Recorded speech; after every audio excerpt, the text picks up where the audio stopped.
안녕하세요. 세상의 모든 돈을 복사하는 남자 돈복나입니다. 비트코인 하락이 지속되는 상황 속에서 비트코인 채굴자들도 더 이상 버티기 힘들 것이라는 시장의 우려가 발생하고 있습니다. 하지만 비트코인 네트워크의 펀더멘탈은 여전히 조용한 상태입니다. 2주 전 2.35%로 소폭 감소했지만 이는 시장의 위험을 보여주는 수준의 하락은 아닙니다. 중국의 비트코인 채굴 금지가 이슈가 되었던 작년 5월 이후로 해시레이트가 10% 이상 하락하곤 했던 것과 비교해보면 우려와 달리 아직까지 해시레이트 이상 징후는 없다고 볼 수 있습니다. 비트코인 채굴 난이도는 여전히 사상 최고치에 가까운 수준입니다. 자산관리사 캐프리올 인베스트먼트의 창립자인 찰스 에드워드가 올린 데이터를 확인해 보겠습니다. 차트에서 분홍색 영역이 보이시나요? 이 영역의 위쪽에 있는 보라색 선은 비트코인 생산량의 총 비용을 나타내고 아래쪽 빨간색 선은 비트코인 생산에 들어가는 전기료를 의미합니다.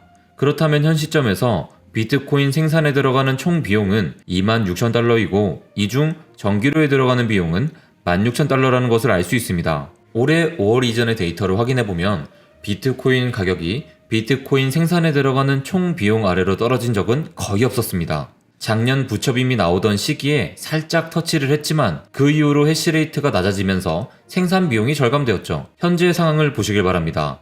비트코인 가격은 비트코인 생산에 들어가는 일반적인 총 비용보다는 떨어진 상태이지만 전기료보다 조금 높은 상태입니다. 그렇기 때문에 지금의 상황은 개별 비트코인 채굴업자들이 현상 유지를 위해 투입하는 간접비로 얼마를 지불하냐에 따라 채굴을 지속할 수 있는지 여부가 결정되는 상황이라고 볼 수 있습니다. 하지만 이 차트를 통해 투자자들은 위기의식을 느낄 필요가 있습니다. 어쨌든 비트코인 가격이 총 생산 비용 아래로 이렇게 내려오는 것은 흔치 않은 상황입니다. 시장이 반등을 일으켜준다면 채굴자들도 위기를 모면하고 채굴을 이어갈 수 있을 것입니다. 하지만 거시경제가 받쳐주지 않고 비트코인 가격이 더 깊은 하락을 이어간다면 더 이상 버티기 힘든 채굴자들로부터 대량의 물량이 쏟아지는 경우의 수도 분명 생각해둘 필요가 있습니다. 셀시우스의 문제도 아직 해결되지 않은 상황인데 또 다른 암호화폐 대출 플랫폼인 볼드도 입출금 중지 조치를 취했습니다. 볼드의 CEO는 월요일 블로그 게시물에서 회사가 변동적인 시장 상황, 비즈니스 파트너의 재정적 어려움 등의 이유로 자신들도 재정적 어려움에 직면해 있다고 밝혔습니다. 실제로 6월 12일 이후 플랫폼에서 2억 달러 가까운 자금이 인출되었습니다. 볼드의 이번 인출 중단 조치는 CEO가 변동성이 높은 시장임에도 불구하고 운영은 정상적으로 계속될 것이라고 말한 지 3주도 채 지나지 않은 시점에서 나온 것입니다. 약세장 속에서 많은 암호화폐 프로젝트가 비즈니스 모델의 결함을 드러내고 있습니다. 앞서는 테라루나가 붕괴되었고 암호화폐 헤지펀드 3어류 캐피탈은 보이저 디지털로부터 6억 6천만 달러 이상의 대출을 부도당한 후 청산에 들어갔습니다. 한편 셀시우스는 이달 초부터 메이커 프로토콜에 대한 미지급 부채의 상당량을 상환했으며 7월 1일 이후 1억 4,300만 달러 상당의 다이 스테이블 코인을 상환했다는 소식입니다.